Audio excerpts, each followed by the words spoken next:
नमस्कार मित्रांनो, जय मल्हार मित्रांनो, स्वागत आहे तुमचं आपल्या अजून एका नवीन व्हिडिओमध्ये। तर मित्रांनो, आजची अपडेट आपण पाहणार आहे, तर व्हिडिओ शेवटपर्यंत नक्की पहा। मित्रांनो, गाडी जाळल्यामुळे ओबीसी आंदोलन आणि नेते नवनाथ वाघमारे चांगले संतापले आहेत। त्यांनी मनोज जरांगे पाटील यांच्यावरही टीका केली।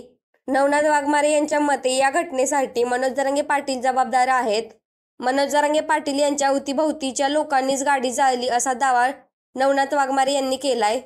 मनोज जरांगेंची औकात असेल तर त्यांनी स्वतः रस्त्यावर यावं, असं नवनाथ वाघमारे यांनी मनोज जरांगे पाटील यांना चॅलेंज दिलं आहे। दुसऱ्याला समोर करून हे कृत्य करणं चुकीचं आहे। नवनाथ वाघमारे यांच्या स्कॉर्पिओ कार काल एका अज्ञात व्यक्तीने जाळली।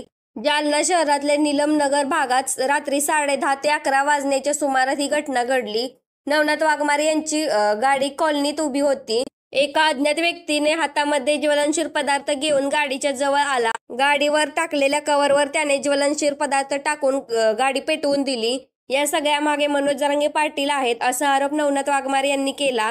यापूर्वी त्यांनी अनेक मराठा तरुणांना असंच फसवलं, हल्ले करायला लावलं, स्वतः अंतरवालीच्या बिळात जाऊन लपायचं, असं नवनाथ वाघमारे म्हणाले। आम्ही खरं बोलतो म्हणून त्यांच्या बुडाला आग लागते। मी शरद पवार, रोहित पवार, राजेश टोपे या सर्व नेत्यांवरही बोलल्यामुळे त्यांच्या बुडाला आग लागली। जरांगेने जास्त माज दाखवला तर आम्ही जरांगेंच्या गाड्या अडवू, जरांगेंच्या घरावर जायला सुद्धा आमची पोरं घाबरणार नाहीत, असा नवनाथ वाघमारे यांनी इशारा दिला आहे।